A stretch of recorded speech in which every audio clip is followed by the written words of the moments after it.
Aw, I still remember the last thing my grandfather ever said to me. Chris, you got hold of that ladder? Oh my God! Really? 5, 4, 3. CGP Video Pictures presents Trek Tonight, Season 2. The Star Trek Picard Season 3 Finale Special. With your hosts, Christopher Pitcher, Leo Byrne-Janicek, featuring Angela Alberson, Eric Hutz, Keith Jacobson, and Craig Lubin. Tonight's review, The Last Generation. Now live from New York City, Wilmington, Delaware, Los Angeles, and Everett, Washington, it's Trek Tonight. Hey there, Trekkers, and welcome to our special edition of Trek Tonight. We're having a party here tonight because we have all seen the finale of Picard. I think everybody had a good time. We've all seen it in our various different ways, and we are excited to share with you and invite you to what we're doing tonight. Hey guys, how you doing? Fantastic. Live long and prosper, everyone. Hey, it's up. Great. We have never had this many people in the studio before. No. And I'm very excited about it. Hey, we got a Vulcan salute from Gina. Thank you, Gina. Hi, Gina. Thank you, Gina. I'm glad. Hey, guys, let me know if the background noise is hitting me because I'm literally sitting in a Panera Bread here doing this. So I was on my way from Cambridge. What did you have? I'm having a tuna salad sandwich. Oh, that's nice. Yeah, that's very nice. And something to drink. Yeah. So, at any rate, in the party atmosphere, I've got my Saurian brandy here. If I run out, I have stuff that's green. Yes. Yeah. Run. This is not Chateau Picard because apparently I hear that stuff's no good. Yeah. Well, I believe it was more a judgment on the drinker than the drink. Yeah. Maybe. Is it though? Is it though? Because I have yet to hear anybody other than Picard say it tastes good. Yeah, he's not entirely an unbiased source. That's right. So I have a feeling that Romulan Ale is the Bud Light of the Star Trek world, and Chateau Picard actually tastes worse than that. That's just my feeling. Could be me. I could be protesting wine. It's the Four Loko of the Federation. Well, as our dear friend Captain Shaw said, I'm more of a Malbec man. Yes. So anyway, hey guys, we're going to go through this sort of like a panel. And I know that each one of you guys has something you wanted to say, but does anybody want to start us off just with a general impression about the finale? they stuck the landing. Agreed. I really think they stuck the landing. There have been, let's just say, previous seasons of Picard and other Star Trek shows that have been kind of a mixed bag, and the ending was an ending. That happened. But they nailed it. Yeah. I can't agree with Keith more. I think this was the send-off that we really, really wanted, even with the final episodes of it, and it was a nice lead-in to a possible future series. Right. I would agree with Craig. It was sentimental, but in the best possible way, because for those of us who are Star Trek fans, these are like family. These guys we've known these guys for years and years and years. Right. And it's evident. I mean, we've read how much they're still in each other's lives beyond doing the show. Mm-hmm. That they would have there's a big text thread, and they go to dinner with each other and probably vacations, and they all hang out, and they're very much involved in each other's lives in a very positive way. And I think that very much reads on screen, the affection the characters have seem deeply rooted in the affection the actors have for each other. Right. So you can complain that it's too sentimental, but you know, I don't think you can be too sentimental with these characters. No, I agree. I agree. Yeah, they took the chemistry from the original series and ported it to more later in time in their timeline. They're all older, wiser, but familiar but different at the same time. But there's that core, love, respect, and that whole thing. And yeah, sentimental, but that's not always a bad thing. Right. And I think I think Keith's assessment, they stuck the landing, is a good shorthand way of saying, it could have been a terrible disaster ending, but under the pressure and the way they did it, no complaints here, really. Yeah. How about you, Angela? Yeah, I mean, it was fantastic. I was lucky enough. I hit the refresh button enough that I was able to get in on that IMAX deal. Right. So seeing the last 2 episodes on the big screen was just breathtaking. I didn't realize how small my TV is in my apartment until I saw it in the theater. Yeah. But just, I mean, it was a movie. Those last 2 episodes were a movie. It was great. Yes. Yeah, I agree. I think that's true. Yeah, and I was just a tad envious. Yes. But you also, Angela, I'm sorry, I meant to ask you this. You were also there for the Q&A, correct? I think the Q&A was happening while they were making us wait outside. Oh no! Which makes no sense to me. Like, why not let the audience in for the Q&A? Yeah, because who was the Q&A for then? Yeah, I have no idea. Yeah. Maybe there was a second crowd that I didn't know about. Right. Romulan duplicity. Yeah, maybe. Hey, Mike Robin is here, and he says, "Hey, y'all, how are you, Mike? Good to see you."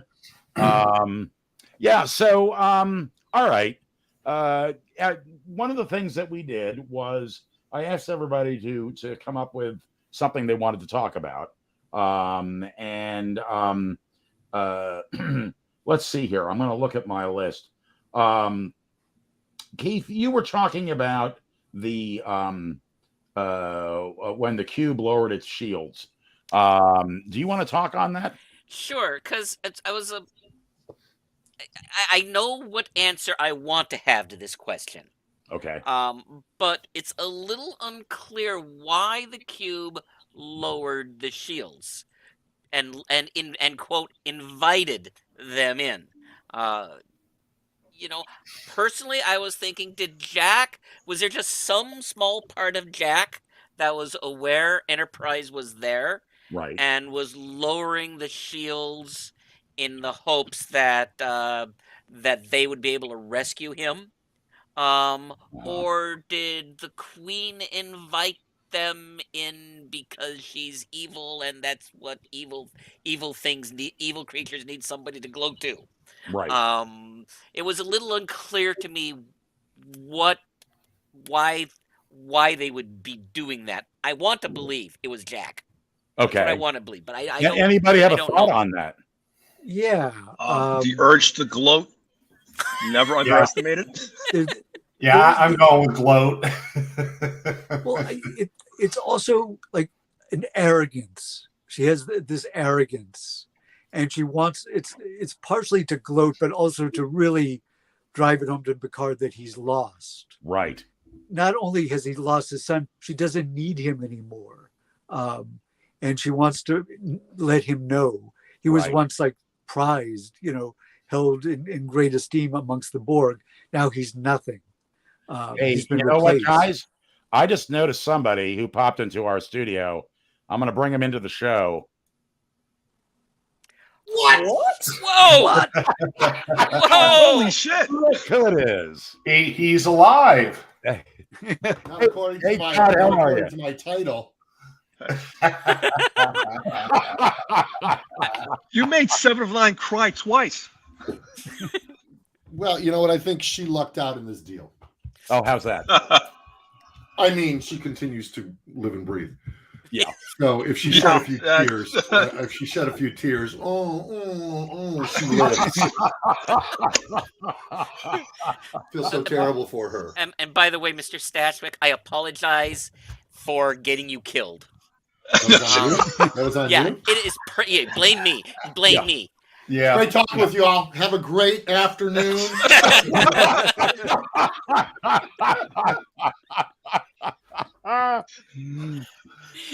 Yeah, you became my favorite character. Yes. Your character, Shaw, became my favorite character in this show this season. You went from someone I had the same path that most people, I think most people did. They hated your character when he first showed up. And by the time we get to episode 2 or 3, it's like, oh my god, I love this guy. I love this guy. We're rioting if they killed him off. I've already got my pitchforks selected by the way down there. Yeah, well, and just to clarify, Todd, the reason Keith is saying that is because on this program, he's known as the Angel of Death. Because so if he likes a character, they end up they did. They hammered your ass. They hammered your ass. I'm sorry. Hey, actually, I gotta say, Keith I love the feedback. Yeah, no, Keith was saying that he was frustrated with you in the beginning, but I've got to say, from the very get-go, when you're sitting there at the table and you say, actually, I'm more of a Malbec man, I just went, okay, I like this guy. You're my favorite. Well, I don't usually look. I don't usually pick favorites. Yeah, it's like I'm a pretty much fair guy across the board. You're my favorite. Well, what was that? When did you know about Shaw's attitude before you read the script?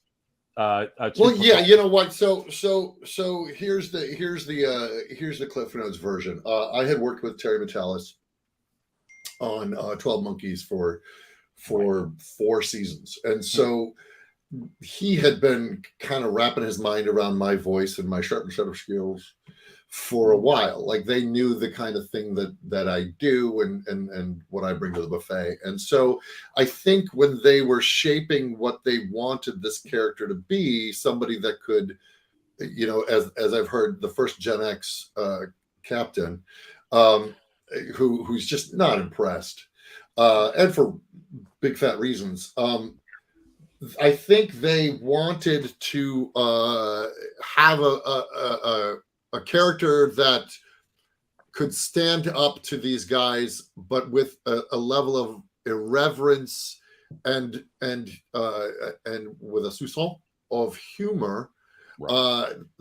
And that's exactly what I was doing on 12 Monkeys. I mean, I was a sociopathic warlord and somehow funny. So I think they knew if this character was going to work, he was going to have to be, as they say, love to hate, right? Like, he still needs the scenes need to be infused with a certain irreverence.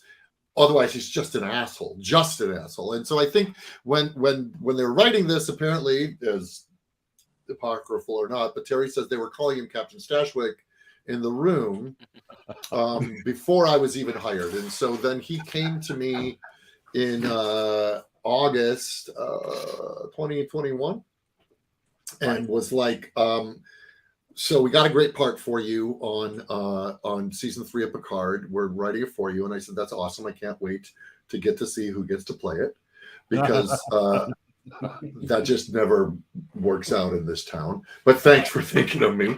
And lo and behold, he was a man of his word. And moments later, like within 2 or 3 weeks, the paperwork came through and I was offered the role. I didn't have to do any dancing for it other than 4 seasons of 12 Monkeys. And so yeah, I kind of knew what he wanted me to bring to the table. And then he also told me the whole, we lost Leo, the whole Wolf 359 backstory. Is he going to get a crate for his books? The whole Wolf 359 backstory. So I kind of knew going in the chip that was on his shoulder, his wounds that get reopened the minute he lays out. I don't think the man ever thought he was going to meet Picard in person. Well, yeah. I mean, I hired his daughter, so right. I figured the odds of meeting him were greater because I'm like, look, I did cool, right? I hired your daughter, right? I'm awesome. You want to meet me, right? So yeah, I think that was a fun scene to shoot as well. But yeah, so I did. In answer to your really, really windy answer to your very simple question, yes. Right. Yes. Okay. Nice. Cool. Yeah, that's great. The other thing I was curious about was, in the original series, the cast was filming at the same time the show was going on air, so they would rush home on Thursday nights to see the episode because that was the first time they ever got to see it with all the opticals and everything in it. But that had to be different for you guys, wasn't it? Because you were streaming. So when did you get to see this stuff, and how did that feel when it all came together in its final piece?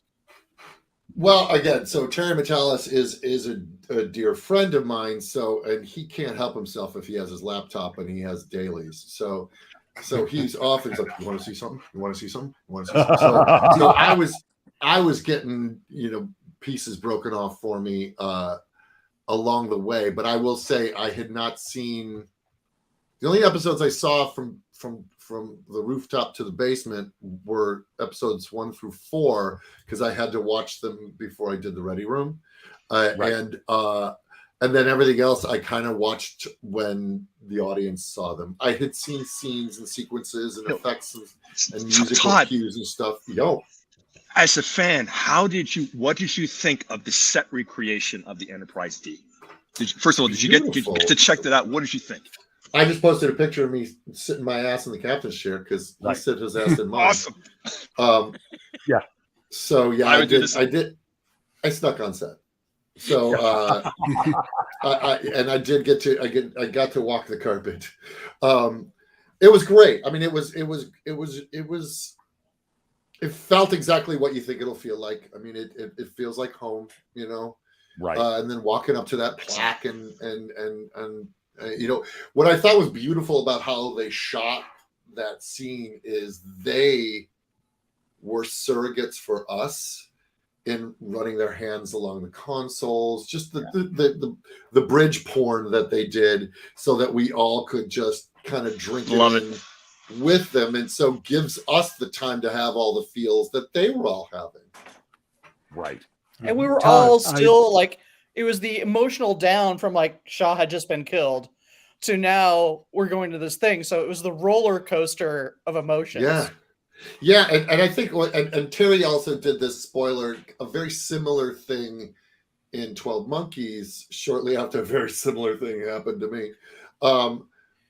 But where he gives you actually the exhale, and the exhale for that was just them on the shuttle, where we got to just kind of live with them and see their faces, and it was comforting, kind of like being at a funeral surrounded with your family.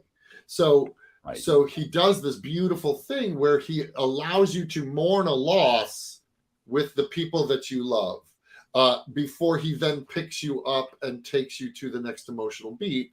But he really knows, and he directed those episodes, so he really knows how to play those notes. Yeah, I felt as though as we get because I started with Paramount back with Discovery, and I feel like each new series we get, Paramount learns something and gets closer and closer, to fantastic Trek. And I thought Strange New Worlds was great, and then this season came along, and I thought it was amazing. And Terry clearly has the notes in his head, in my opinion. Yeah, I mean, look, it's in his DNA. He started as a PA on Voyager. Right. He worked on Enterprise. He was a PA on, I think, First Contact or Nemesis, maybe Nemesis. Maybe it was Insurrection. There's a lot of them. but so he knows this stuff inside and out. He also knows, and he hates it when I compare him to Spielberg, but he also knows what delights him as an audience. Yeah. And he tries to, and he's clearly influenced by the Nicholas Meyer films. And so he wanted to bring the joy that he feels and what Trek means to him.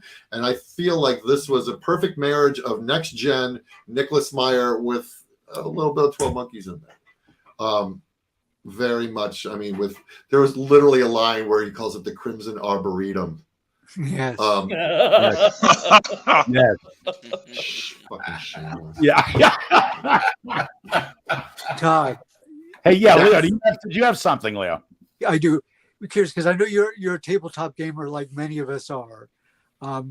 What would be your ideal holodeck program for Todd Stashwick, and what do you think Shaw's holodeck program is? His go-to. Well, his is just an app.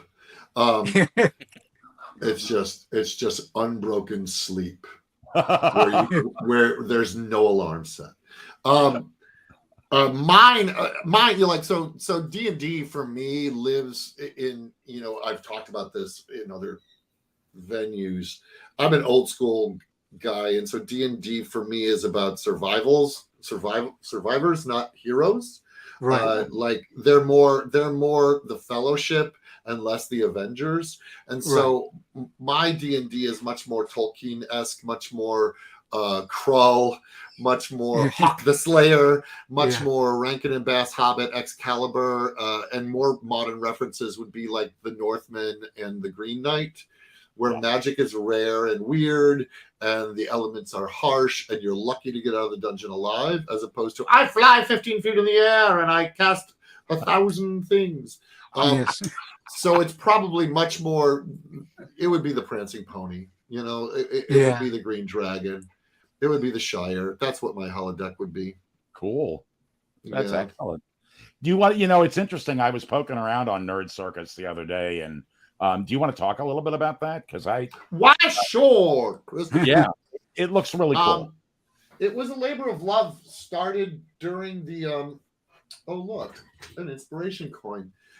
It was a labor of love started in during lockdown when we all were going a little stir crazy, and Ange and Leo know that I have been I like to make things, whether it's theater or posters or something. I'm a maker, and I have to keep my hands busy. And we were very disconnected from each other, and so I wanted to do something that connected people, and so. Going back to Leo's previous question, my nerddom is very much rooted in the 70s and the 80s. And so it is the D&D of the 70s. It is the 1977 Star Wars. It's the Rankin and Bass Hobbit. It's orange shag carpet and wood paneling. Like that is where nerddom lives in me. And so in wanting to create like the cynical term merchandise, I wanted to at least share the vibe that I feel when I think about my Mego Star Trek action figures. I wanted to share that vibe, and so I tried to create objects and things that smacked of that, like the dice that I sell. Oh, look, there's some right here. I put in a purple velvet bag because we used to keep our dice in a Crown Royal bag. I still do. Exactly.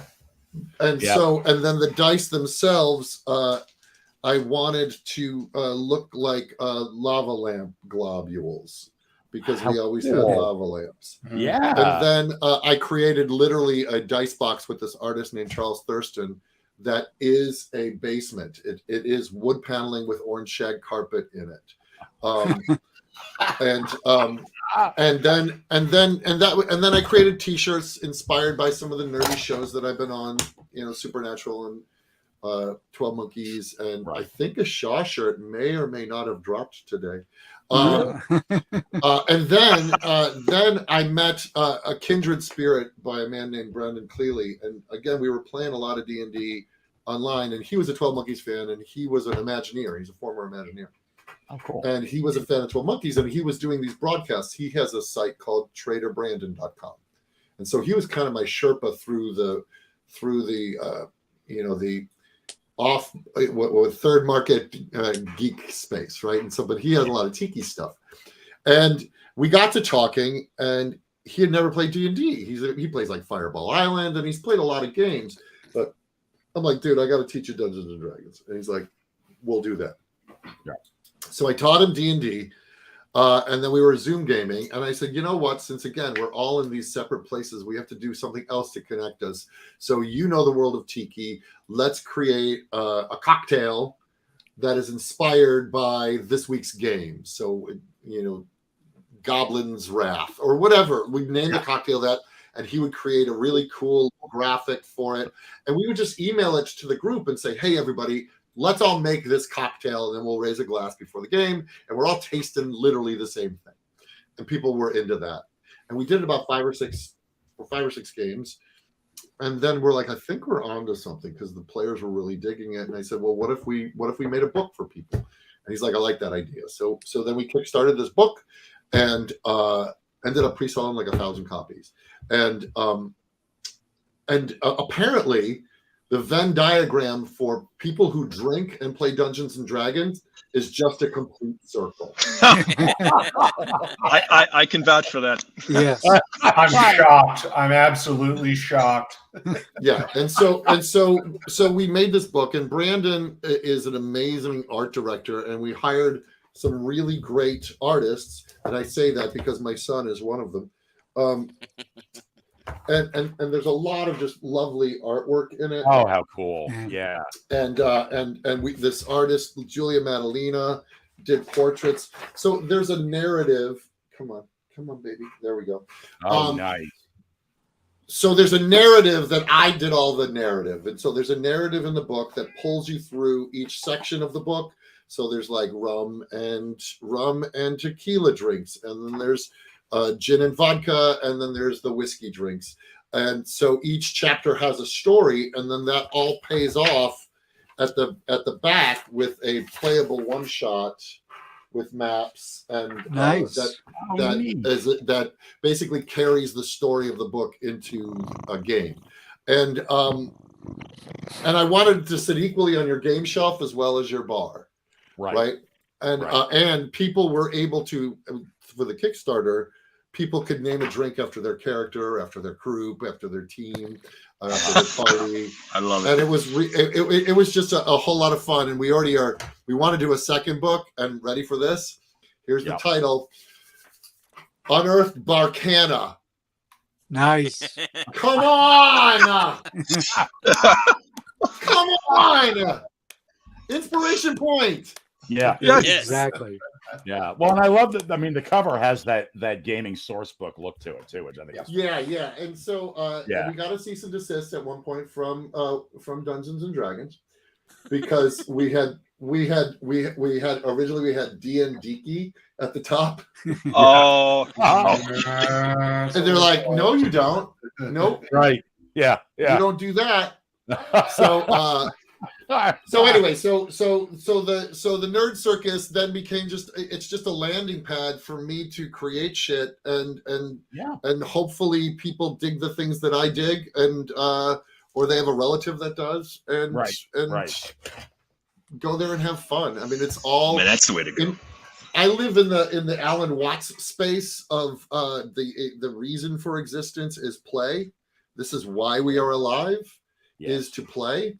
And so anything that can make life more whimsical or playful or fun, Schmange can attest. I have no idea what he's talking about. She is a stick in the mud. She's in the stick. I think she needs a cocktail.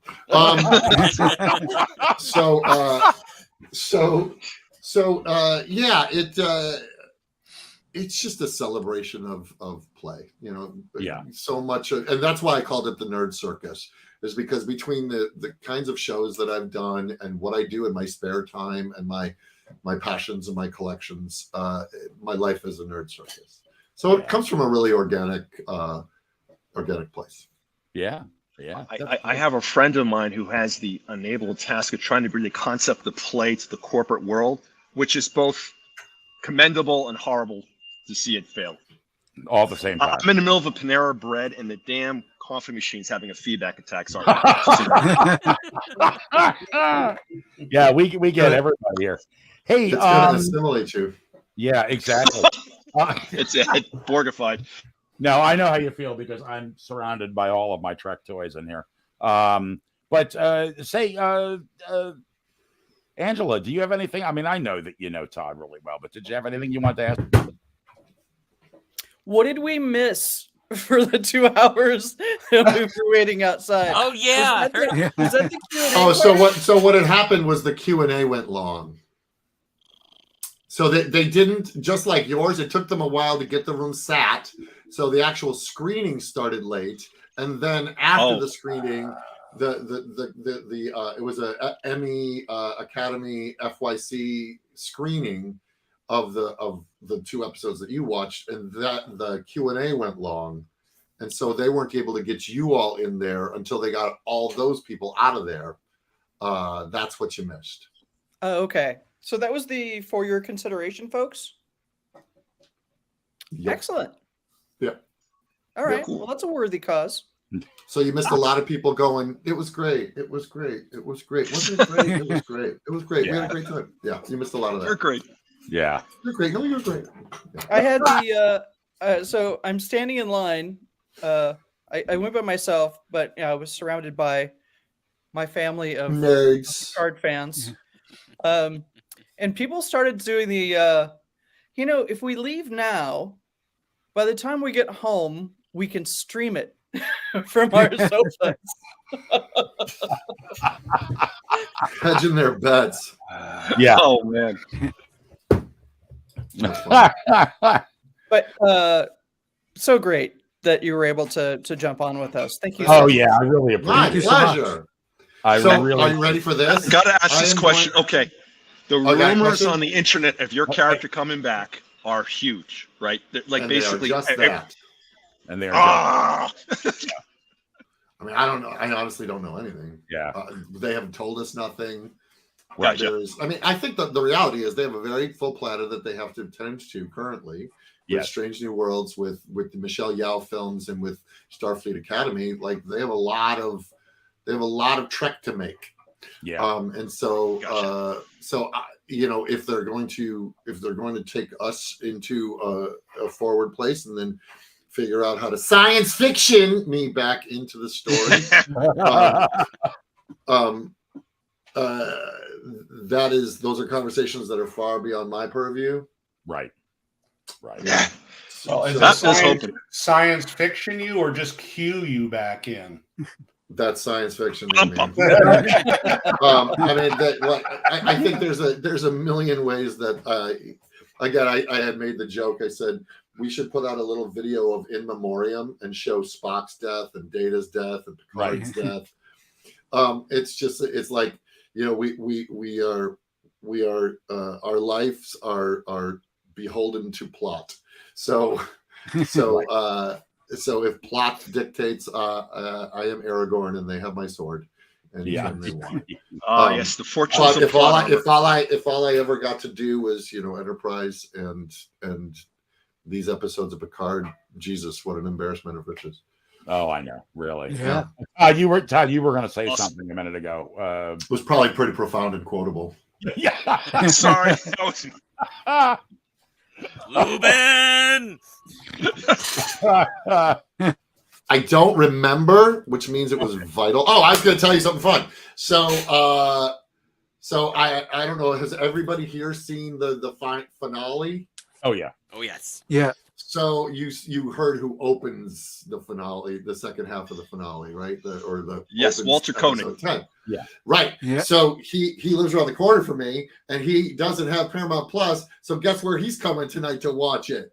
Oh, Nice. That is very That is cool. so much That's so fun. cool. Isn't that awesome? So Terry and Chekhov are gonna come to my house and watch I think that's Picard awesome. with me tonight. Oh, And that's I'm ordering deep dish.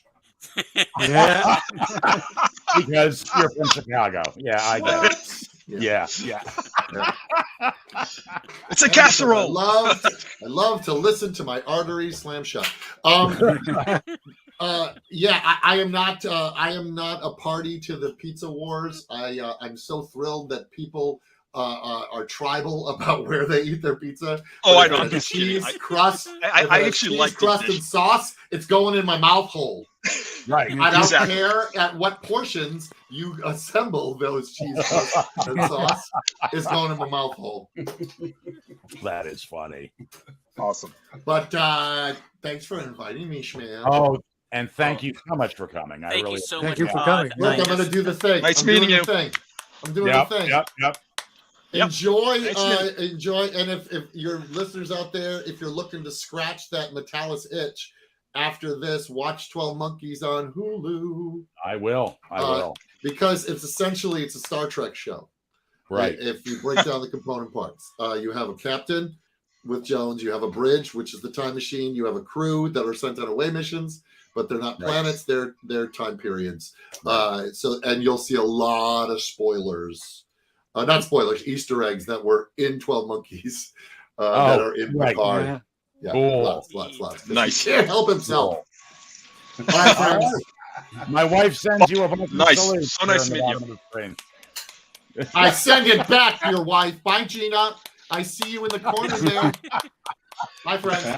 All righty, take care, Todd. Thank you so much.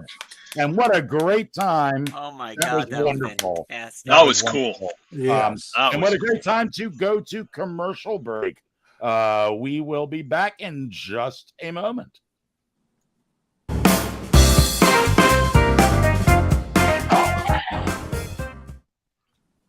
Leonard, I have an idea.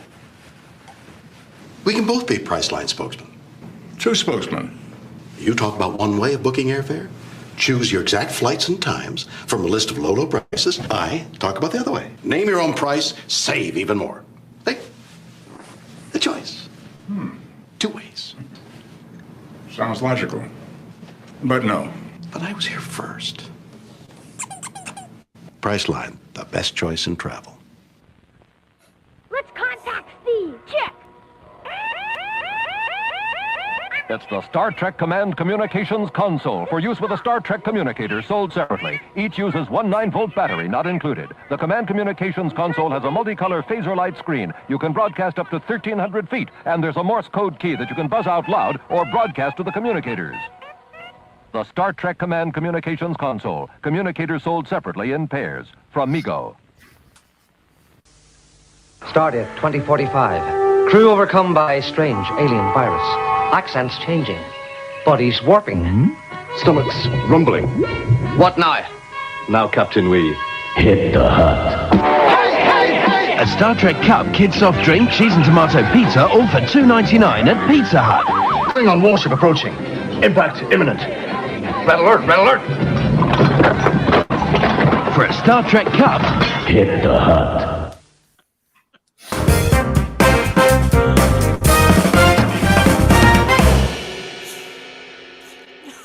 What were wrong with those Pizza Hut guys? They're British. You're muted, Chris. You muted. You're still muted. Still can't hear you. Yes, it's a British ad, and when did Pizza Hut give out cool toys like that? Not here in America. Yeah, that's for sure. I like the fact that it's cheese and tomato pizza. Yes, cheese and tomato. Yes. And the 1,300 foot range of the Star Trek community seems pretty hilarious these days. Yeah, exactly. Explore your backyard. Yeah. I remember those communicators. I think I can't remember who had. I think Clifford had a pair of those actually, and another friend of mine, in my apartment building, and they were terrible. You'd walk. I do remember. My friend Jeff had one. You walk out of the apartment, forget about it.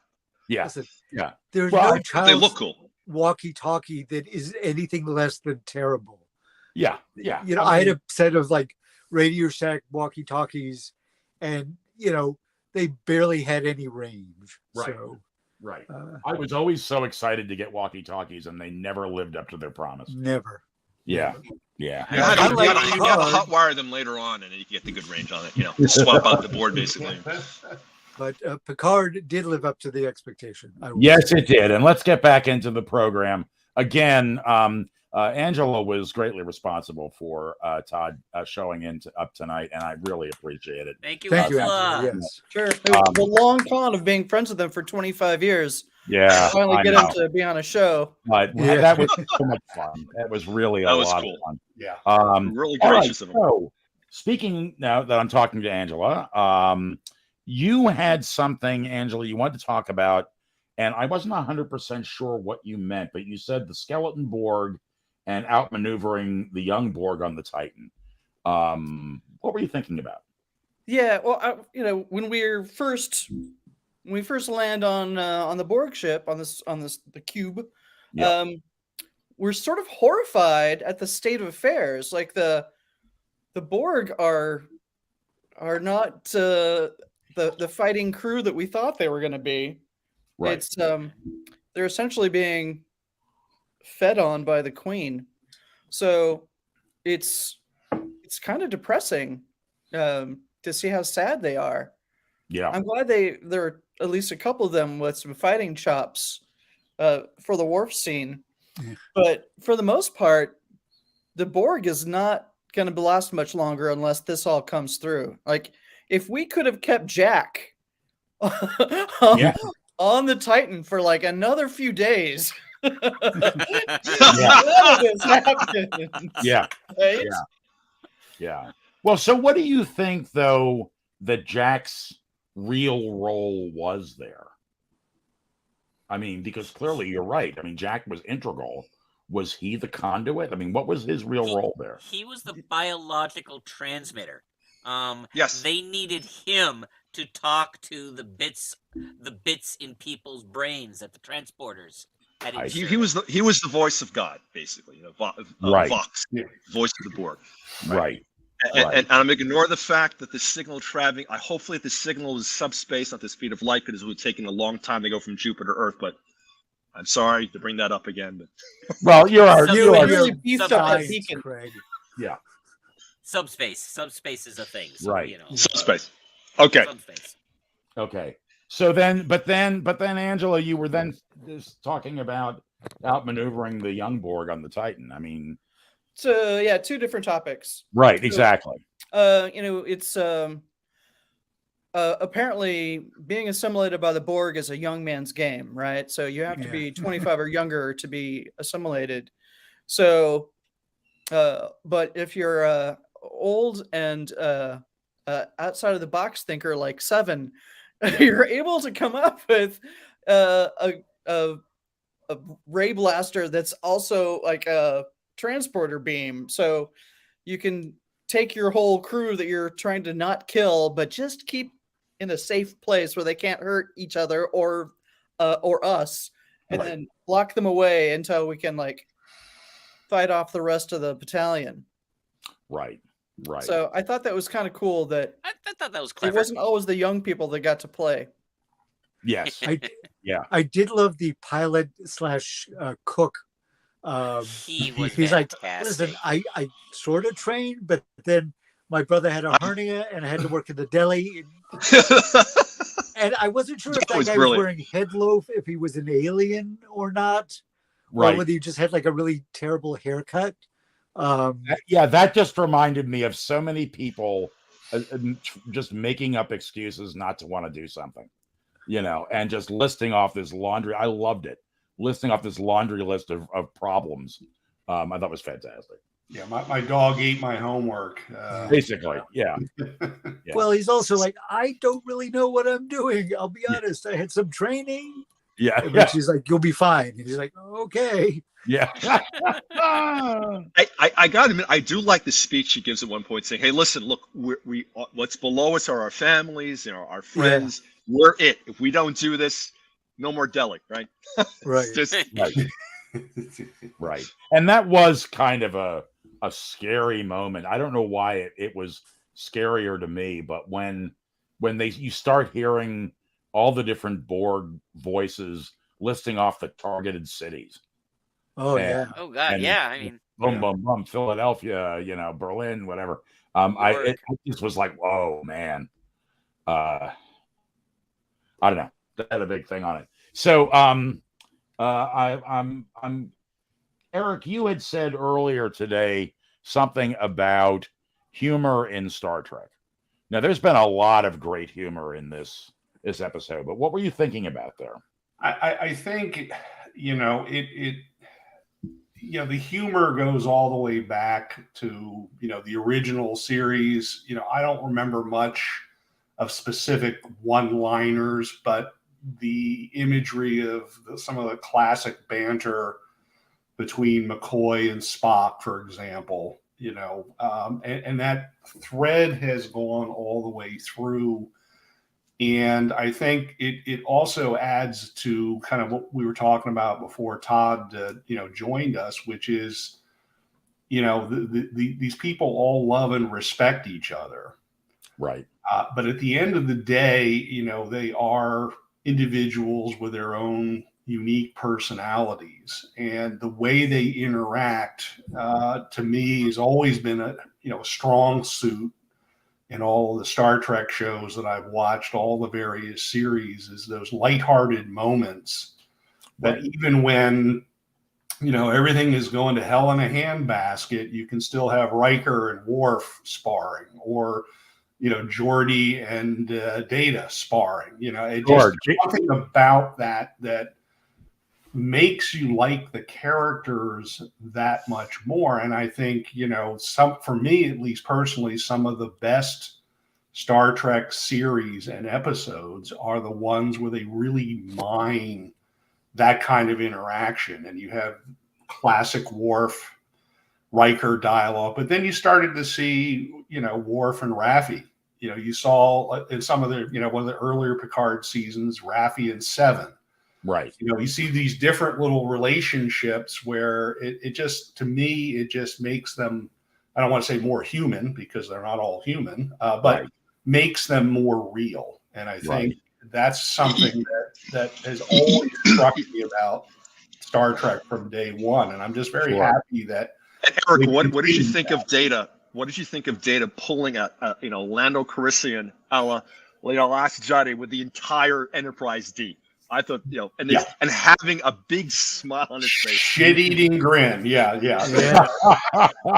and that was one, unlike some of the other episodes where you think, is Data really smiling because he's happy and thinks this is funny, or is he just mimicking? There, it was like he's having a good time and he's all in on this one. Well, and Riker had some great lines in it. And in this particular episode, I just loved when Worf says, I will make it a threesome. And then he says, do you ever listen to yourself? Which I thought was fantastic. But yeah, humor has been a fantastic part of the show. And especially, I think, in Picard this season, there was a lot of great, there were real high stakes and a lot of, things going on. But on the other hand, it was peppered with the humor that you get from people who know each other that well. And I think they found the right balance, I think, between humor and high stakes. I mean, a lot of times, and there have been complaints about some of the recent Marvel movies, let's say, that they're basically comedies, essentially, when they maybe shouldn't be. Thor was pretty funny. I mean, there was a lot of humor. All I'm saying is, I think they found a great balance between high stakes. This is an important job we've got to do, and just leveling it just the right amount with comedy. Yeah, that's great. Hey, well, I have you here. You were also going to talk to us about fan service. Yeah, because fan service has kind of a dirty word. It's kind of a dirty word amongst the serious critics. Yes, this show was just all fan service. We need stories that don't have so much fan service in them. Okay, I'm a fan. Please service me.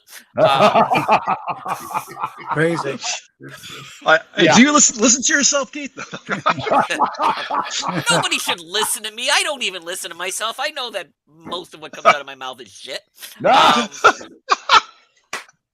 I mean, it even looks like Saber left. Yeah. He's actually over here. CB's going, oh God, I've heard this. I've heard this before. But yeah, go ahead. But fan service, I think this Picard this season was all about fan service. Right. And just like I was saying about comedy, I think the fan service mostly just served the story. I mean, we got to see things we wanted, and the people who made this knew that this was going to be the last season, probably, that we're ever going to get all the crew back together again. So yeah, I think fan service was a right thing to do in this, and I don't have a problem with the amount of fan service. I think other people have had the right amount, have had complaints with the fan service. Yeah, but I agree with you, Keith. I think it was a big part of this show, this season. People wanted to see these characters come back, and they wanted to see them interact with each other and where they were in their lives. And that was what it was about. So yes, you had a great story, you also had that as a real integral part of what they were trying to say. Mike Robbins says, I thought they might finally reference the existence of or lack of restrooms near the bridge. and Gina jumped in before talking about the jokes, and she said she liked comments about how Picard missed what he missed most about the Enterprise was the carpet. That was a great line. And then of course you have all the stuff with Worf and Riker. Hey, well, we are coming to the last 10 minutes. Does anybody want to talk about the Easter egg at the end with Q? Yes. All right, Leo. It's interesting because I'm not sure how satisfied I was with Q's. I thought it was an emotional end at the end of last season when Q died. Right. And it does Q's appearance now in the post-credit scene where he appears to Jack in a rather fabulous cape and some sort of like brooch. He's a sartorial being, if nothing else. Yeah. And the idea that he's now going to take an interest in Picard's son seems sort of appropriate. He says, well, I thought you were dead, my father. He says, you always think so linearly. So, the question if he's really dead is, I'm not sure he is. Clearly he's not dead because he shows up. Right.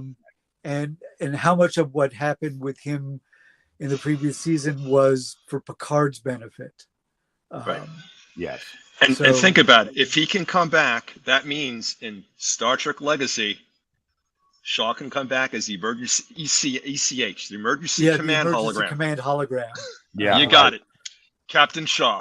Yeah, it writes itself. Well, I didn't get a chance, and I didn't want to clog up the time, but I had always thought, what wonderful irony would it be if what saved Shaw's life was Borg nanoprobes? But, that's just me. I mean, I want to see him back because I love the character and Todd is my friend. Right. But I also think he had a really good death. So it would be kind of it would sort of demean. Yeah, it would cheapen that somehow. It would cheapen, exactly. Yeah, I agree with you. We've seen Data die twice already now. So, I mean, just saying. Although really, I didn't mind it so much this time because this really is a very different Data. And that's something I wanted to talk about that I absolutely loved was the fact that Data has become a therapy junkie. Yes. And I thought that was the funniest. Talk about humor, right? And when you sit there and you see Deanna and she looks like she's taking notes, but she's really looking up places to go on. Yeah. and it's just marvelous that he went from being who he was, aspiring to be human, getting all of that, and then all of a sudden becoming a therapy junkie. He's the perfect balance between lore and data. Seriously, Yeah. he's got all of sort of lore's emotional outburst and data's sort of, even keel intellect and sense of camaraderie and French and all that. And I think it's a great mixture. And Brent's the great, kudos to Brent Spiner for pulling that off. Oh yeah, I know, I agree.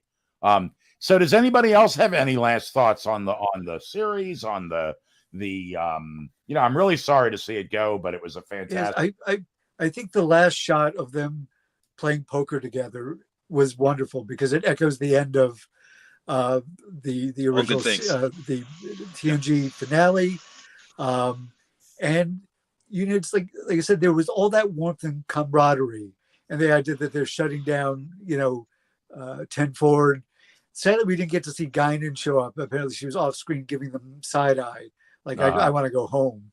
But I guess paying to have Whoopi Goldberg come back would be too expensive. Right.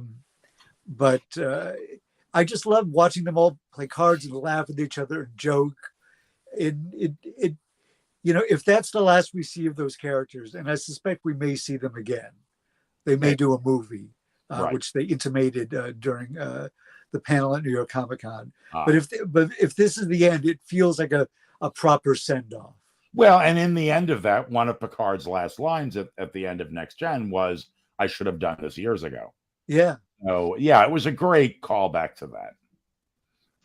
Yeah, I mean, I think if you wanted to sum up season 3 in a simple little sound bite, the aerial shot of the poker table when the credits were running, was just like it's sort of as Keith had said earlier on an earlier episode, the Borg have lost, they just don't know it yet. Yeah. All of those elements, you knew how it was going to end, but damn it, they still grabbed your heartstrings, just yanked them.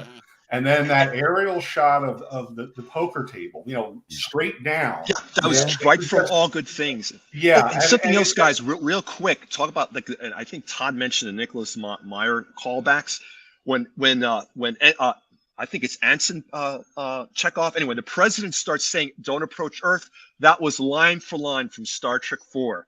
Yeah. The president of the Federation gets on there and says, "Don't approach Earth." Blah blah blah. I thought that was.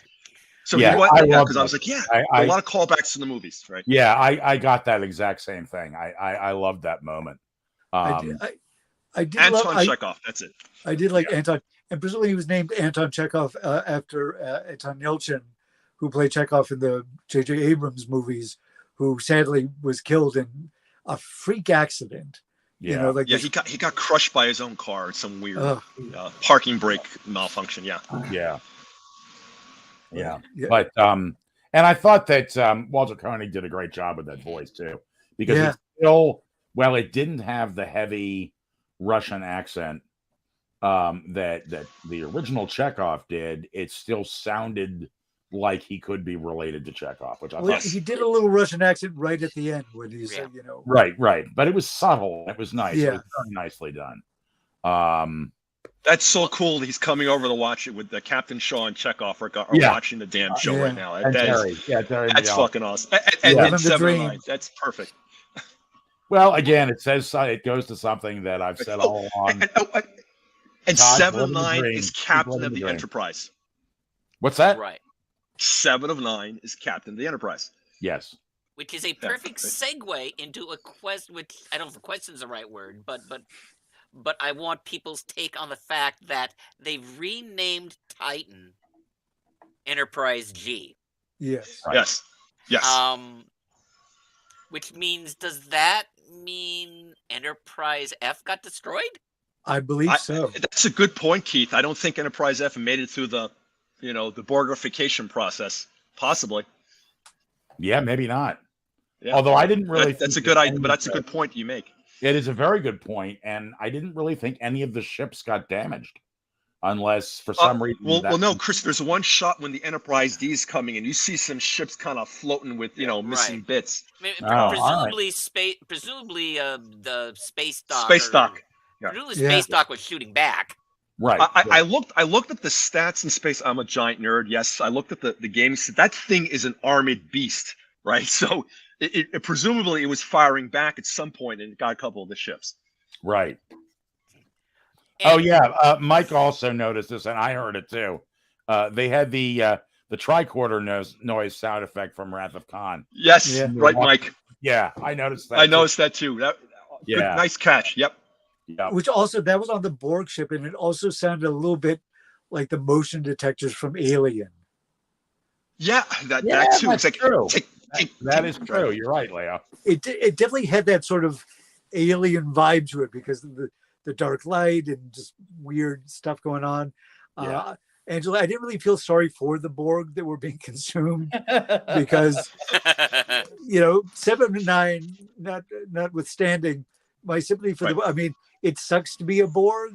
Yeah. I'd rather them be like consumed by the Queen, so they're not around to and Angela, that makes sense because if I remember my voyage, I was in one of the few episodes I actually watched at the end of the show. Was like so the Borg King got infected by a virus that future Janeway brought.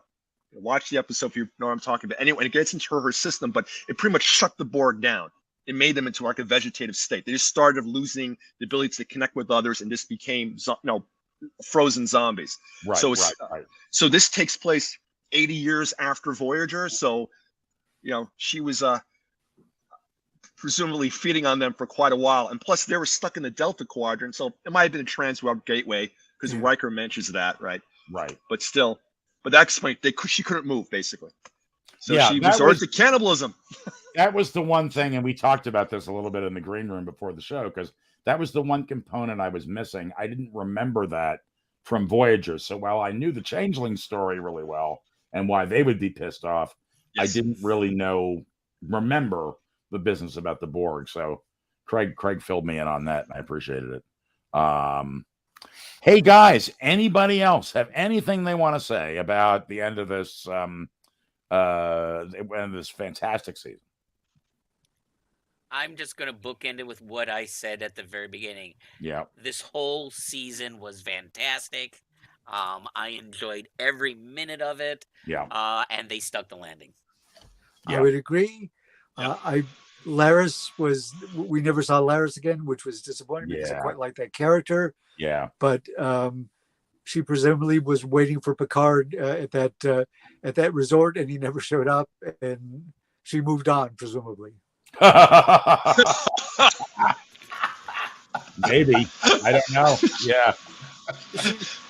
And the next scene should be her sitting at the thing looking like a decimated Borg because she's been wasted away for 80 years waiting for his return. I like to think she found someone new because I don't think she'll stay on the market long. No, I don't think she will. I don't think she's going to have a problem with that. Wow, we're being a bunch of Debbie Dowling Thompsons. It's possible that she waited for him, but whatever.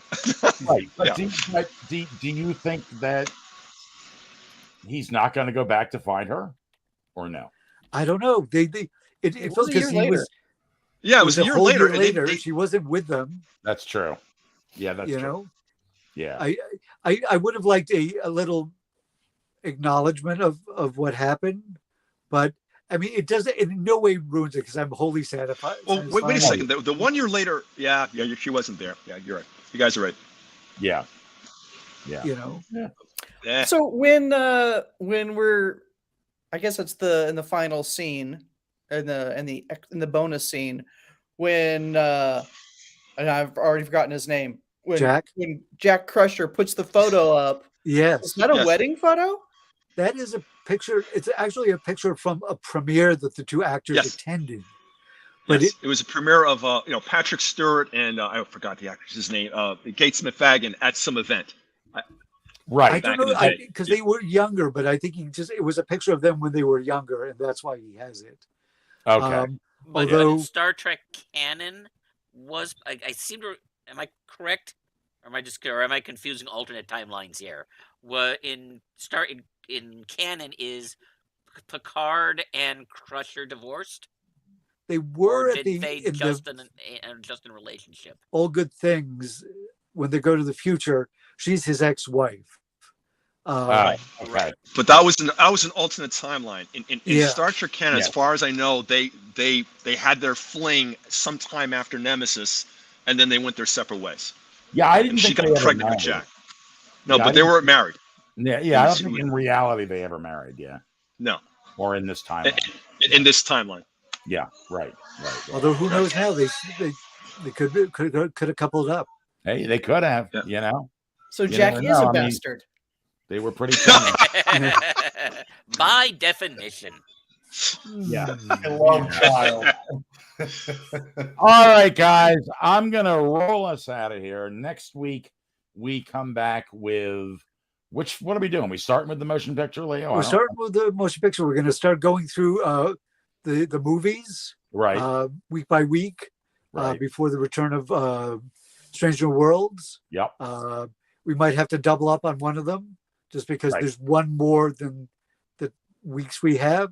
Yeah. But we're gonna look at starting with this Star Trek the Motion Picture and go all the way through I believe Nemesis being the last of the next gen movies. Right. And folks, if you enjoyed what you saw tonight, and for some reason you came to our last episode on Picard for the first time, please make sure that you like and subscribe and hit the bell to know when our next episodes are coming out. And we will hopefully be able to continue to bring you all sorts of fun stuff, Trek related, Star Wars related, what have you.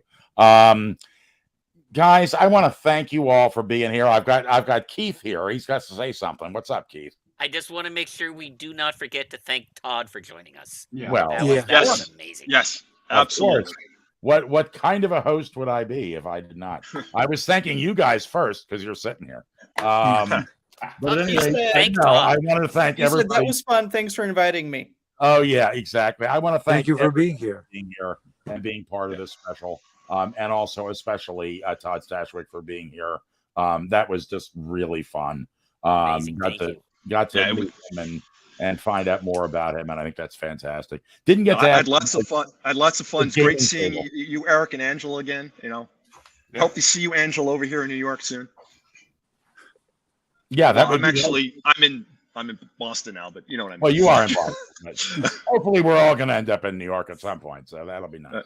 All right, guys, I'm going to roll us out of here. Have a wonderful weekend. We will see you all. Live long and prosper. See you next Thursday for the Star Trek the Motion Picture stuff, and that is it. Have a great night, guys. Bye, everybody.